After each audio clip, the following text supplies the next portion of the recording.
Mga kwento ni Thelmo.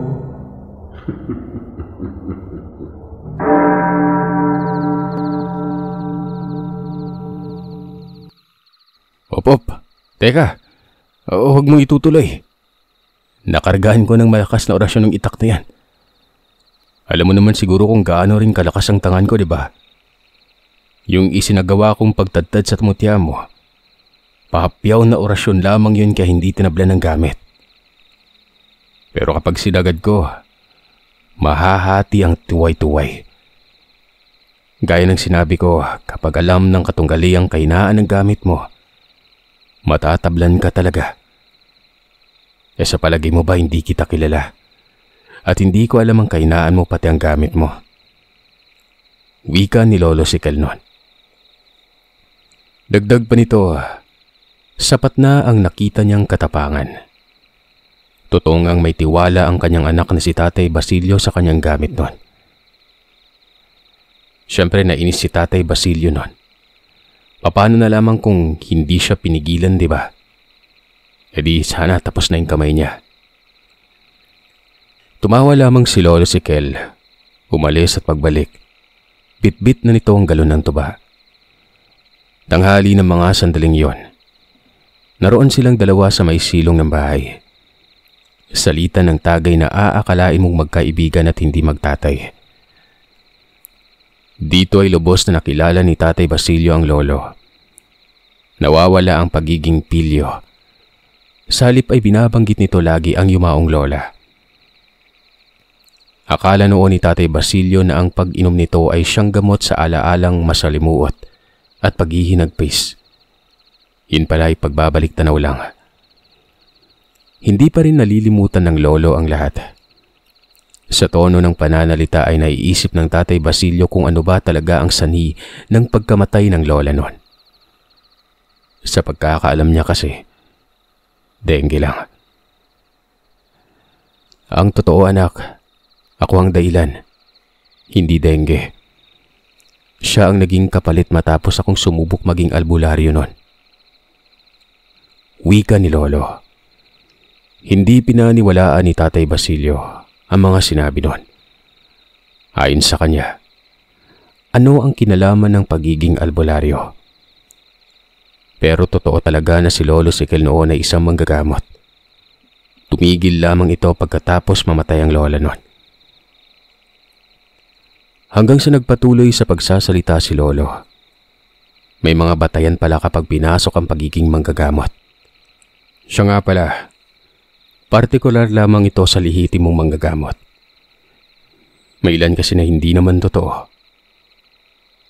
Ayon sa Lolo Sikel, nabigyan siya ng basbas matapos niya makuha ang mutya na kung tawagin ay bunga ng sinukuan. Marami na siyang nagamot at walang pinipili si Lolo Sikel noon. Mapanormal na sakit man o may kinalaman ng pababalagan at dulot ng pag-aabuso sa katawan. Hindi alam ni Lolo Sikel na ang ganitong paraan ng panggagamot ay may kapalit. Ang pagsasalba ng buhay ay may sakripisyo umano.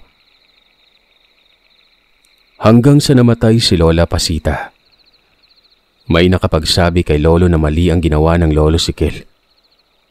Dapat umano ay pinipili lang ang taong ginagamot. Hindi yung mga taong nagpapagamot na nakatadhana ng mamatay noon. Binabawasan umano ang bilang ng taon ng buhay ni Lolo Sikel. Paunti-unti hanggang sa maubos. Hanggang sa mamatay ito. Ang problema nga lang ay malakas ang poder ng lolo kaya hindi tumalab sa kanya ang sumpa ng pagiging manggagamot. Sa halip, doon ito tumama kay Lola Pasita. Nakaramdam ng pagkagalit si Tatay Basilio. Pero naroon na at nangyari ang lahat. Ang pagkakamali ay naituwid na. Nakakapanghinayang lang dahil kung nalaman kaagad ng lolo ang mga batayan. Kasama pa nila ngayon si Lola Pasita noon. Nang pinasok ko yung pagiging albularyo, wala akong tinanong ng mga biyasang katulad ko. Sa pagkakaalam ko lamang noon, Kapag manggagamot, magaan sa pakiramdam sa oras na makatulong ka. Paglilinaw ni Lolo. Hanggang sa naparami na ang kanilang nainom at hindi na napapansing maingay na pala silang nagkikwentuhan. Hindi naglaon. Nagaya na ang lolo na umalis sila at may pupuntahan umano. Kaagad naman nagtanong si Tatay Basilio kung saan. Ang sabi ni Lolo ay sa kaibigang manggagamot na si Marita. Babae si Aling Marita at byuda. Kaya kaagad pumasok sa isip ni Tatay Basilio na baka manunuyo ang lolo nun. Sinita niya ito pero, "Anak, puro ka nalang negatibo. Hindi ko tipo si Marita, no? At kung mambababae man ako, pipiliin ko yung mas bata. Nakakadiri ka." Muli namang tinanong ni Tatay kung ano ang sadya niya o ang sadya nila doon kay Aling Marita. Lalo pat lasing na si Lolo. Hindi naman kaila noon kay Tatay na lumalabas din ang pagkamanyakis ni Lolo kapag lasing ito. Ang sabi naman ni Lolo Siquel ay hindi kasi umano siya nakita nung nakaraan. Bumisita kasi umano si Marita nang hihingi ng tulong doon kay Tatay. Nagkaproblema daw siya matapos magamot ang pasyenteng kinukulam noon. Sa pagpapatuloy nito ay hindi daw pinatay ni Marita ang mangkukulam. Pinarusahan at nakiusap ito na hindi na siya uulit pa sa pangkukulam noon. Pero kasinungalingan pala yun. Dahil matapos makawala sa gapos ng pagpako, kinumpronta si Marita sa bahay nito. Kamuntikan ng magkaroon ng komosyon. Kung wala lang sigurong ibang tao sa bahay noon ay malamang patay na si Marita. Nagtanong naman si Tatay Basilio kung bakit. Manggagamot nga si Marita. Bakit mamamatay ito samantalang wala namang kalaban-laban ng mangkukulam sa usaping kaalaman? Lalo pat si Marita daw ay sobrang bihasa at maraming humahanga doon. Yan ay kung ordinaryo lang na mangkukulam, anak. Yung nakalaban ni Marita, bihasa din sa kaalaman at bukod pa diyan, hukluban ito na may dugong aswang. Napatanong si Tatay Basilio kung paano yung hukluban at dugong aswang. Kung delikado ba yon? Mahabang kwento manunoon ayon kay Lolo Siquel kapag ipiniliwanag sa kanyang lahat. Wala din naman umanong alam si Tatay sa pangkukulam nun. At malamang ay maguguluhan lamang ito kapag ipinaliwanag niya pa kung ano ang hukluban. Wala namang nagawa noon si Tatay kung hindi ang sumunod na lamang. Panay abiso pa siya sa Tatay kung kailan nakainom na ay saka pa mang-aayanon. Ang masaklap ay alam niya sa sarili na kapag itong si Lolo Siquel ay nakainom, hindi ito nagdadalawang isip gawin ang gusto. Kung kaya nakakatiyak si Tatay Basilio noon na may hindi magandang mangyari noon. Napabuntong hininga na lamang ang Tatay habang napapailing. Hindi naman kalayuan ang bahay ni Marita sa kabilang barangay. Kaya nilang bagtasin nang hindi sumasakay ng paseherohan. Nang makarating sila sa bahay ng manggagamot, maswerte namang naroroon si Marita. Dahil inaasahan na noon si Lolo Siquel na baka may lakad at kapag wala ito'y uuwi na lamang sila noon. Kagad naman silang sinalubong ito habang papasok ng bakuran. Wala nang paligoy-ligoy pang sinabi ni Lolo na, "Kamusta? Ginagambala ka pa ba ng mangkukulam na yon?" Nagtataka naman sumagot si Marita ng, "Tutulungan mo ba ako?" Siyempre itong si Lolo Siquel ay nalaso na ng alak ang utak, kaya malakas ng loob nun. Sinabi ni Lolo Siquel na kung anong pinunta nila sa lugar, yun na ang pagsang-ayon sa tulong na hiningi ni Marita nun. Kaagad silang pinapasok ng bakuran. Itong tirahan ni Marita, ilang distansya lamang sa kalsada. Karaniwang tirahan lang ang tahanan ng manggagamot. Para ding itong walang pinag-iba sa bahay nila mag-ama. Nakaangat sa lupa ang sahig pero maganda nga lang ang paligid ng bahay. Dahil napapalibutan ito ng mga halamang bulaklak. Dinala sila ng matandang babae sa gilid ng bahay. Merong kamalig doon bilang tanggapan sa mga magpapagamot. Nag-usap si Lolo Sikel at Marita. Narinig naman si Tata Basilio na nabanggit siya sa may usapan. Nabati pa ang kanyang atensyon dahil hindi umano si Lolo ang haharap sa hukluban nun, kundi si Tatay. Paano ako nasama dyan, Tay? Ikaw tong nag-aya na magpunta tapos ako lang pala yung ipapain mo. Sumagot naman si Lolo. Ayaw mo nun. Masusubukan yung gamit mo sa mas malakas pa sa aswang na nakabuno mo. Huwag ka na magreklamo. Sasamahan naman kita. Kapag naipit ka siguro, alam mo nang tutulong ako. Paano kung hindi ka tutulong, Tay? Mahilig ka pa naman dyan sa kalokohan mong ilalagay yung buhay ko sa bingit ng kapatayan. Ba't pa napakakampante mo? Tugon ni Tatay Basilio nun. Pero ngiti lamang ang nakita niya sa Lolo. Kung kaya naman napabuntong hininga si Tatay at nakaramdam ng matinding pangamba. Matapos makapag-usap, dito na sinabi ni Lolo Sikel na pupunta nila ang bahay ng mangkukulam. Tumanggi naman si Marita. At ang sabi nito'y antay na lamang daw nila na bumisita uli sa bahay yon. Gabi-gabi umano ito nagmamasid at doon ay pwede nila itong harapin. Huwag umano sa bahay ng aswang dahil lubhang napakadelikado. Kung hindi pa, di noon pa kinompronta ito ni Marita. At dahil sa alam niya ang kapabilidad ng mangkukulam, minabuti niya na lamang manatili sa bahay tuwing gabi. Hindi naglalalabas. Ang mga anak ni Marita ay pinalikas na at hindi na rin tumatanggap ng pasyente ang matanda nun. Baka umano maaktuhan may pasyente siya. Saka pa aatake ang mangkukulam na ito. Nagtanong naman si Tatay Basilio sa pamamaraan ng pag-atake ng kalaban. Ayon kay Marita, hindi umano nagpapalipad hangin. Sa halip, ang katangian nitong hukluban at dugong aswang ang ginagamit. Hindi din tinatablan ng pangontra. Paano ba naman kasi mahusay at di kalibre ang klase ng aswang? Natural lamang yun dahil hukluban din ito at may malalim ng karunungan. Hindi maipagkakaila na kayang indahin ng mga pangontrang nakalagay sa paligid ng bahay. Ang paraan para pigilan ito ay sa pisikal na laban lang. Dagdag pa ni Marita ng uri umano ng aswang ay gabunang lumilipad nun. Nang marinig ito ni Tatay Basilio, kaagad niyang naalala ang aswang na lumilipad rin noong makuha ang mutya ng tuway-tuway.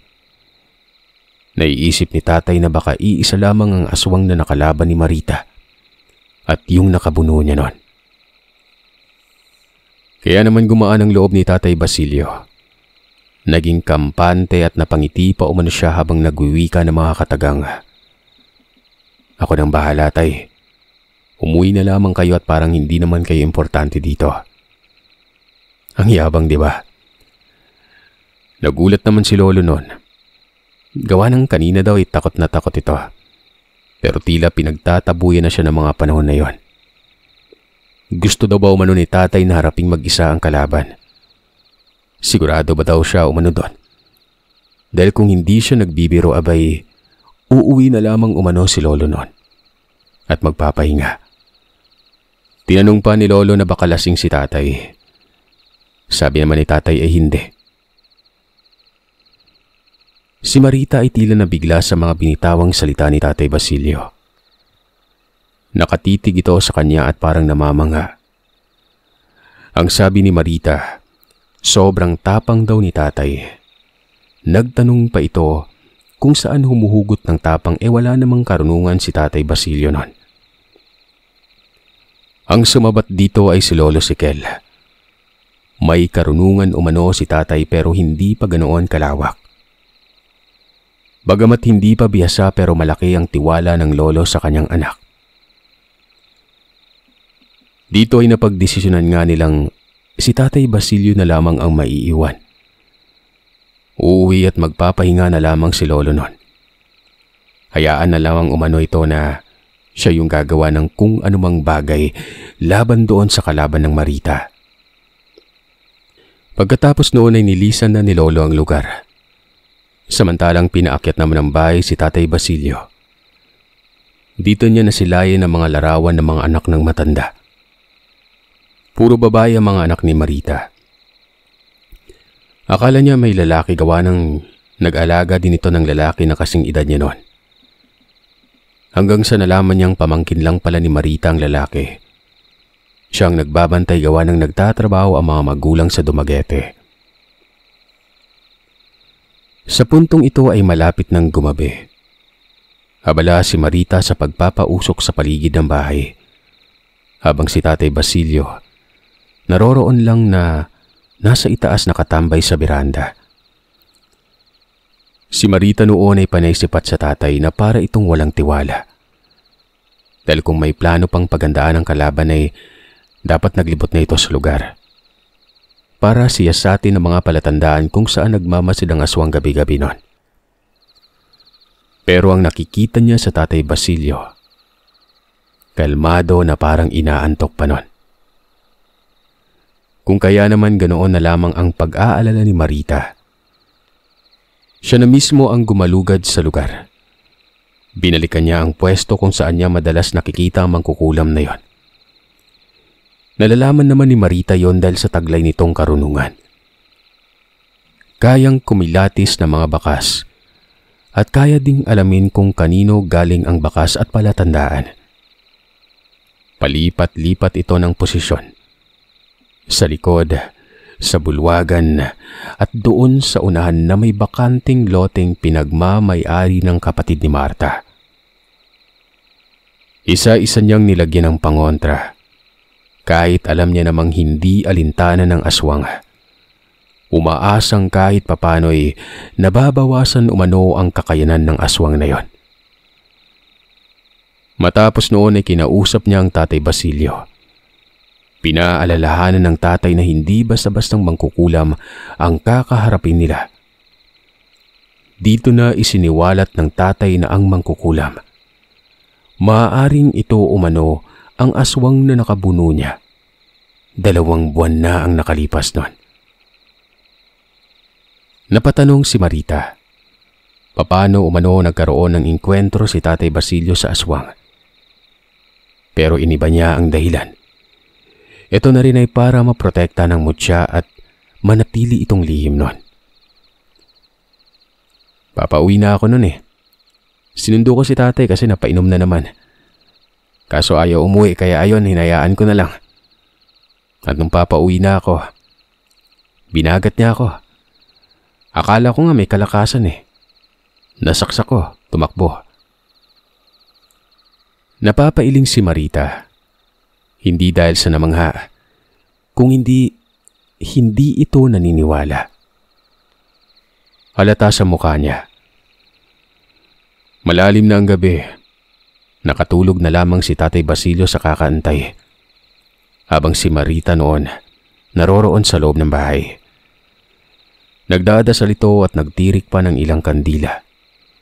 Nawari ba'y nagsasagawa ng seremonya? Sa hindi malamang dahilan ay nailingan ni Tatay Basilio ang mga asong nagkakahulan sa bandang kalsada. Nag-iingay din ang nasa kapitbahay. Tinanaw-tanaw niya ang pasilyo sa inaakalang may paparating sa bahay nila Marta. Pero wala naman. Pero maya-maya pa, biglang natahimik ang buong lugar. Kasabay nito ay ang pagsambit ni Marita at sinabing kumukulo daw ang lana niya sa may altar nun. Siyempre wala pang alam dito ang tatay. Kaya ayon ay kalmado lamang siyang bumalik sa pagkahiga sa beranda. Hanggang sa bigla na lamang may tinig na sobrang nakakairita pakinggan. Ang lakas nito nawari na sa ibabaw ng bahay.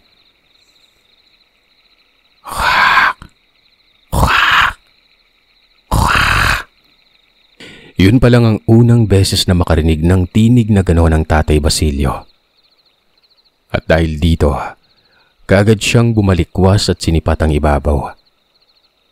Muli niya namang narinig ang boses ni Marita. Kanina pa daw siya naghuhudyat pero hindi pa daw kumikilos si Tatay Basilio noon. Dagdag ng matanda, nasa paligid na ng bahay ang aswang at ito na ang mangkukulam na merong dugong ganong nilalang. Ang pagkulo ng lana ko, pahiwatig na yun ang babala. Parang hindi mo alam ang ginagawa mo, Basilio. Dagdag ng matanda nun. Nakaramdam ng pagkahiya ang tatay. Hindi na lamang siya nagsalita. Bagkos ay kaagad siyang nagtungo sa bakanting lote at doon ay paulit-ulit niyang kiniskis ang kanyang patalim sa bato. Ito ay paghahamon sa aswang. Bukod pa dyan ay sinasangbit niya din ito. Magpakita ka kung matapang ka. Tingin mo ba natatakot ako sa'yo? Alam kong naririnig mo ako. Lapit! Dali! Maya-maya pa'y nakarinig ang tatay ng parang huni. Tila kuliglig pero halong tunog ng agos ng tubig. Napakunot noo ang mukha ng tatay dahil wala namang ilog sa lugar. Maigi niyang pinakinggan kung saan nanggagaling hanggang sa matumbok niya ang direksyon. Pero parang palapit ito ng palapit sa kanya. Pagsipat niya sa bahay nila Marita, nakita niya ang manggagamot na nakasilip sa bintana. Nakaduro ang kamay patungo sa kinaroroonan ng tinig na yon. Dito na napagtanto ng tatay na baka galing ito sa aswang at nagbabalat kayulang. Walang takot niyang tinungo kung saan nanggagaling pero kasabay nito ay ang pag-umang sa kanyang patalim. Suot noon ng Tatay Basilio ang dalawang tuway-tuway. Nasa bewang niya ito, ginawan ng sisidlan na tali. Kumbaga, ginawang habak.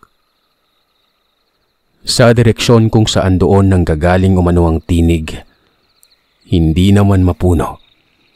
Mataas lang ang talahib at hindi ito tinatamaan ng liwanag mula sa bahay. Sapagkat nahaharang ang lugar ng mataas na pader mula sa isinasagawang bahay doon na hindi pa tapos nun. Hanggang sa narating niya na ang lugar, nagpalinga-linga siya sa paligid. Inalam niya ang bawat galaw ng mga damo. Napakatahimik. Bigla din kasing nawala yung tinig nang makarating siya sa lugar na yon. Hanggang sa maya-maya pa, ganoon na lamang ang pagkagulat ng tatay nang biglang may tumawid sa kanyang harapan. Naubod ng bilis nun. Umatras ang Tatay Basilio. Pinakiramdaman ang kaluskos ng damo kung saan patungo. At nang matunton, sinundan niya yon hanggang sa makarating na malapit sa may gubat. Walang kabahay-bahay sa lugar, maliban na lamang sa mga punong nagtatayugan, na siya namang mas lalong nagpadilim sa buong lugar nun. Kinakapakapa ni tatay ang lugar kung saan siya patungo. Kasabay nito ay inaabante niya rin ang paa at sinisigurong walang bagay na pwede siyang patisod o hindi naman kaya butas. Ayon kay Tatay Basilio, blanko talaga na waribay nagmistula siyang bulag nun. Pero naroroon pa rin ang kaluskos na tila ba nagpapaikot-ikot ito sa kanyang kinaroroonan at nag-aantay ng pagkakataon para lumusob nun. Pero magpaganon pa man, hindi pa natitiyak ng tatay kung ito nga ba ang nilalang na bumagat sa kanya. Iba kasi ang amoy. Hindi katulad noong aswang na babae. Amoy langis lang. Pero ngayon ay masahol pa sa kulob na imburnal. Yun bang amoy ng singawan ng kubeta? Ganon na ganon ang baho at napaka-alinsangan umano ng lugar nun. Mabigat sa pakiramdam at sa pakiwari pa ng tatay ay para siyang nahihirapang huminga.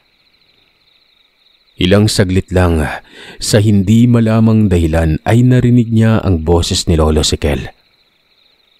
Nag-aabiso ito na huwag nang sundan ng aswang dahil baka may inihanda itong patibong. Mula ito sa bahay nila Marita. Paulit-ulit na nagsisisigaw ang lolo pero hindi ito pinapakinggan ng Tatay Basilio.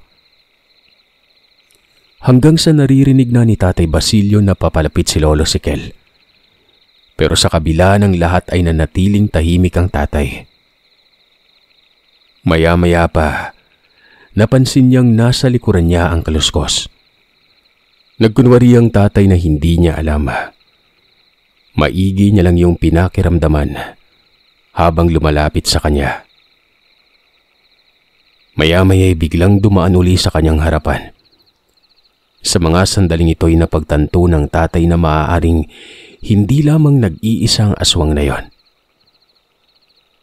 Matapos dumaan sa kanyang harapan ay kaagad din itong nawala sa talahiban. "Hoy! Bumalik ka dito! Huwag ka dyan! Abay, delikado yung sitwasyon mo eh!" Sigaw ng lolo nang makarating sa bakanting lote nun. Wari ba'y alam nito kung nasaan si Tatay Basilio, kahit pa sobrang dilim ng paligid.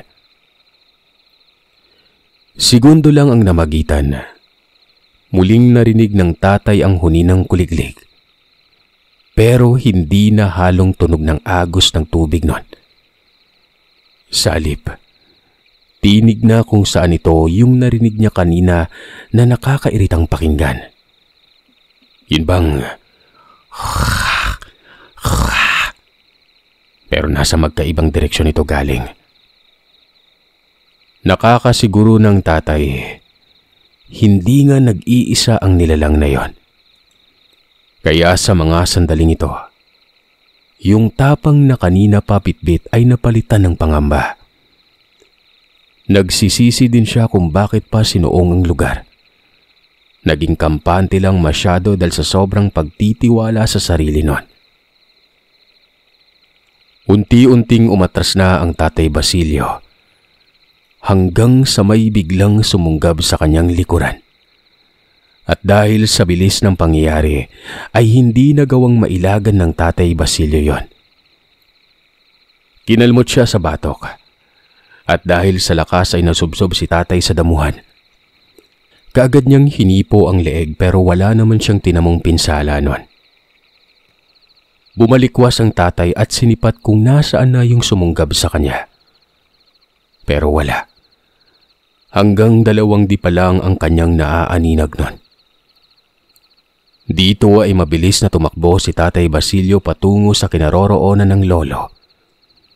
Pero sa hindi inaasahang pagkakataon, may nakabungad pala sa kanyang kalaban. Laking gulat ni Tatay Basilio dahil nakikilala niya ang nilalang. May liwanag na kasi sa gawing kinatatayuan ito. At kung hindi siya nagkakamali, ay kamukha nga ito ng babaeng nakasagupa niya sa ilog na yon. Ilang saglit lang ay nakita niyang paparating ang isa pa. Pero hindi hamak na mas malaki ito. At halatang lalaki yon.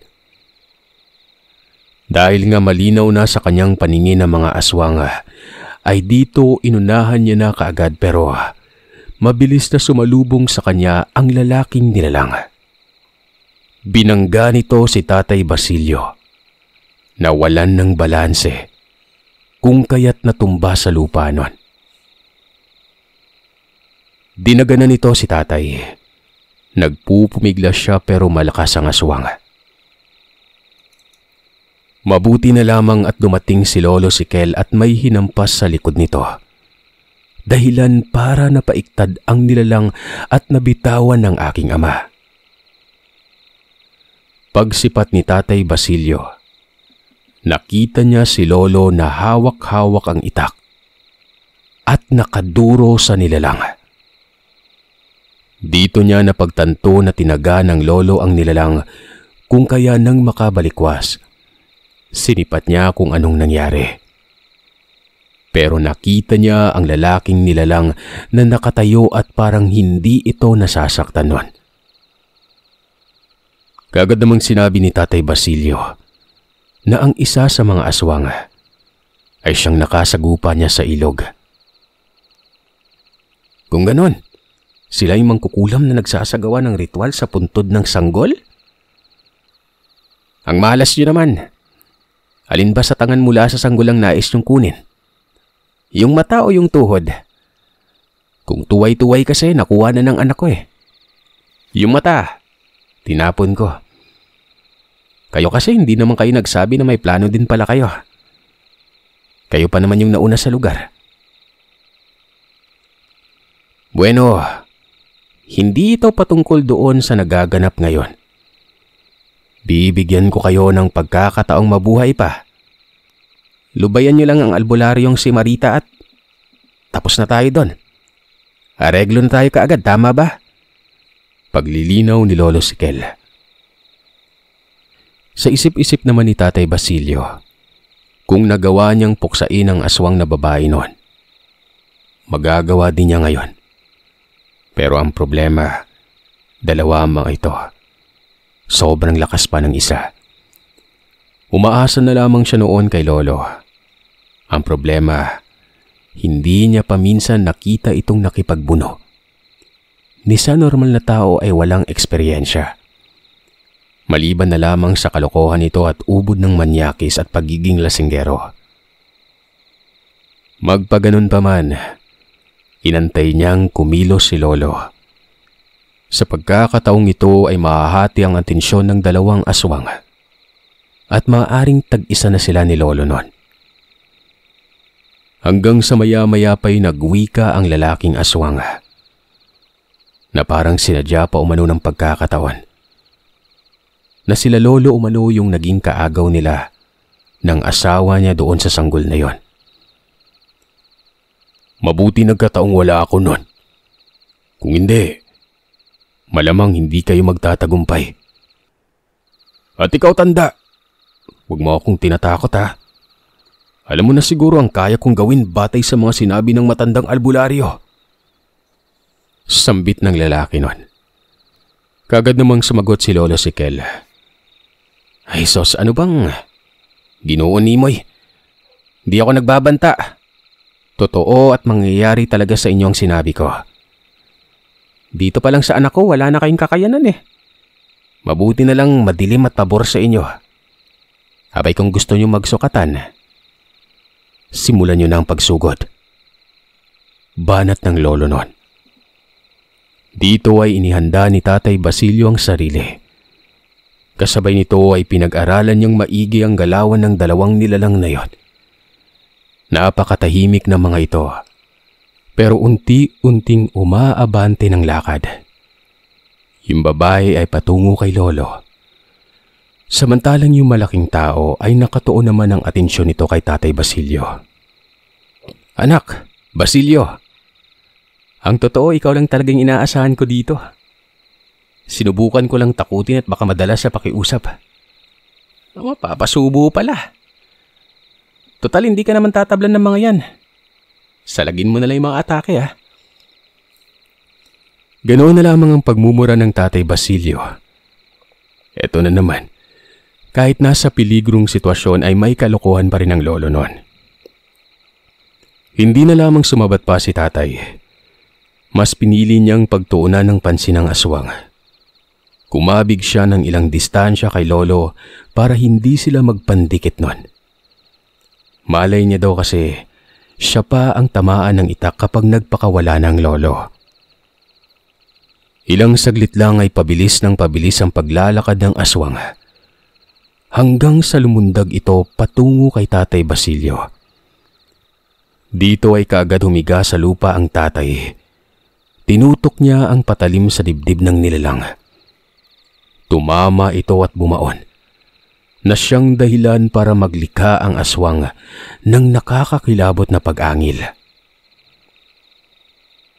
Napakatapang nito. Kahit pa nakatarak ang patalim sa dibdib ay hindi bumibitaw sa tatay nun. Pinaghahampas ng kalmot ang tatay hanggang sa unti-unti na rin nanghina ang nilalang. At maya-maya yumuko na lamang ito. Hindi na gumagalaw pa. Kagad naman siyang tumayo nang matiyak na wala na ang lalaking nilalang na yon. Tinanaw-tanaw niya ang lolo. Naroon ito sa padera. Atras ng atras habang inuundayan ang pagkalmot ng babaeng aswang. Sumigaw si tatay. Sinabi nito na kapag hindi tumigil ang babae, matutulad ito sa kanyang asawang patay na. Huminto ang babae at napatingin ito kay Tatay Basilio. Galit na galit at sinunggaban si Tatay Basilio noon. Kung kaya naman walang nagawa ang tatay kung hindi patayin na lamang din ang babaeng yon. Katulad ng nangyari sa asawa nito, sinaksak niya ang dibdib ng makalapit sa kanya. Agad-agad itong binawian ng buhay, lalo pat inipit ni Tatay Basilio ang leeg at kinalikot ang sugat gamit ang patalim na yon. Walang sabi-sabi pagkatapos noon ay agad nilang pinagtulungan ng lolo na ilayo ang mga labi sa lugar. Doon nila dinala sa liblib ito at nilibing nun. Pero bago mangyari yon, pinugutan ni Lolo Sikel ng ulo ang mga ito para makasigurado na hindi na mabubuhay pa ang mga yon. Alam kasi ng lolo na hindi basta-basta mag-asawa na yon. Nang masigurong nailigpit na ng maayos sa mga labi, sa kanila nilisan ng lugar. Binalikan nila si Marita at ipinaalam na patay na ang gumagambala sa kanya. Nagtanong pa si Marita kung sino ang nakapatay at paano ginawa yon. Si Basilio ang pumatay. Anak, huwag ka mataka kung ganun mo lang kadaling napatay yung mga aswang ha. Hindi mo alam kung anong nakikita ko sa'yo kanina. Siguro pakiramdam mo normal ka lang pero sa paningin ko parang hindi ka tao eh. Sobrang bilis mo. Hindi ko masundan ng tingin. Wika ni Lolo. Nagtaka naman noon si tatay sapagkat alam niya naman sa sarili na kaswal lamang talaga ang ginawa niyang pakikipaglaban. Hanggang sa muling nagsalita si Lolo. Kung nasa kanya daw ang mutya ng tuway-tuway, magugulat din si Tatay Basilio. Lahat kasi ng may tangan ng malalakas ay hindi mararamdaman na sila ay naiiba na. Kung kumilos ay parang normal lamang pero sa tingin ng iba, napakabilis na pala nun. Kaya noong pinaalalahanan si Tatay Basilio na maghinay-hinay sa bawat pagkakataon. Dahil baka hindi niya namamalayan na gumagana ang mutya sa matao. Tiyak na pagkakaguluhan si Tatay Basilio noon. Nakinig naman si Tatay Basilio at mula noon ay maigi niyang binabantayan ang sarili. Basta kapag may panganib ay kusa umanong nagbibigay abilidad ang gamit na yon. Magugulat na lamang siya gawa ng papagalitan siya ng lolo. Susumpungin siya ng kusa sa pagiging mabilis nang hindi niya namamalayan nun. Kalaunan ay napag-aralan niyang maigi ang ugali ng kanyang tangan. Umuusok ito kapag may panganib at kapag kinakailangan ni Tatay Basilio ng lakas. Katulad na lamang ng pagbubuhat at iba pang gawaing mabibigat. Hanggang sa ngayon ay natiling buhay ang alaalang yon kay Tatay Basilio at detalyadong naibahagi sa kanyang anak na si Roselio. Inaasahan na ni Roselio na pagdating ng araw, siya ang hahalili sa mutya na kung tawagin ay tuhod ng sanggol o tuway-tuway.